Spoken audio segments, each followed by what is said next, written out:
ग्लानिर्भवति भारत अभ्युत्थानम् अधर्मस्य तदात्मानं सृजाम्यहम्।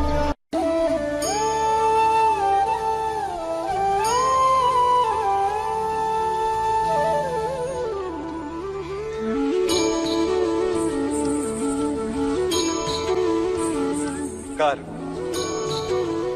हमारे जीवन का एक अभिन्न भाग है।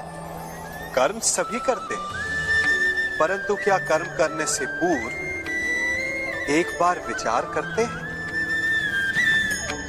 क्या सोचते हैं कि प्रत्येक क्रिया की प्रतिक्रिया अवश्य होगी और वो किसी और कर्म, किसी और फल को जन्म देगी?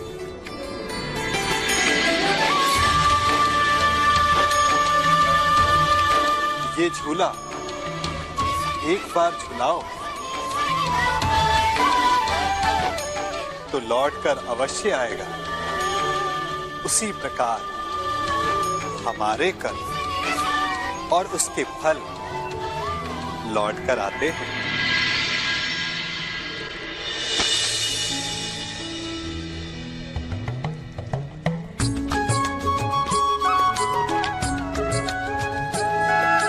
फल से स्मरण हुआ, इस वृक्ष के आम बड़े मीठे हैं।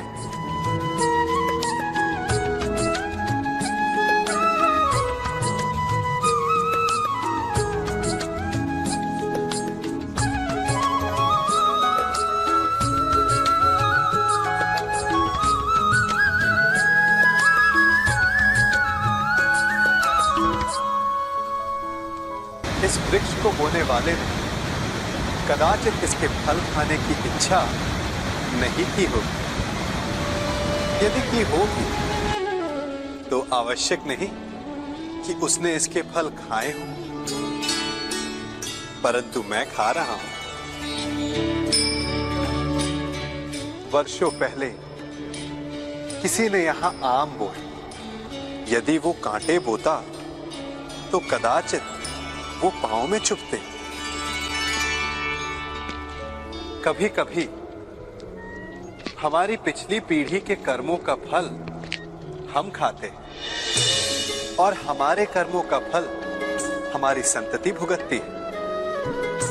कर्म करते समय फल की चिंता करना ना करना ये प्रत्येक व्यक्ति विशेष का अधिकार है, परंतु वो फल बो रहा है या कांटे, उस पे विचार कर लेना उसका कर्तव्य है।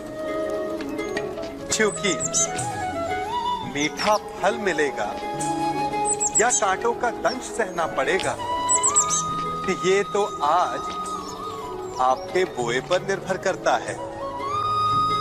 नियति केवल ये निर्धारण करती है कि उसे आप भोगेंगे या आपका भविष्य।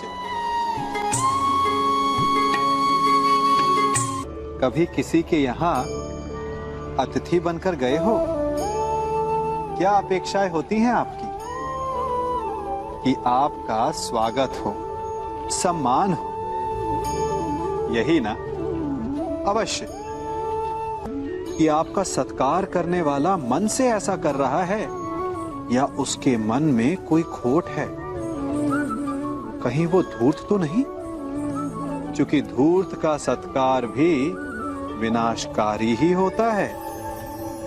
फिर से एक प्रश्न उठता है कि धूर्त को पहचाने कैसे? कभी सर्प को देखा है? उसके निकट जाओ तो फुफकारता है, दूर रहने की चेतावनी देता है। और यदि वही सर्प आपके निकट आकर नृत्य करने लगे तो विचित्र नहीं लगेगा आपको? लगेगा ना? उसी प्रकार किसी के स्वभाव में यही विचित्रता आना धूर्तता का लक्षण है। धूर्तता से आपको ठगने वालों का भी सबसे बड़ा लक्षण यही होता है कि वो आपसे अपने स्वभाव के विपरीत व्यवहार करते हैं। जो आपसे अधिक मीठी बातें करे और अत्यधिक विनय दिखाए तो उससे सावधान हो जाइए, क्योंकि मित्र दिखावा नहीं करते और अत्यधिक प्रेम का दिखावा करने वाले मित्र नहीं होते। अति विनयम धूर्तस्य लक्षणम।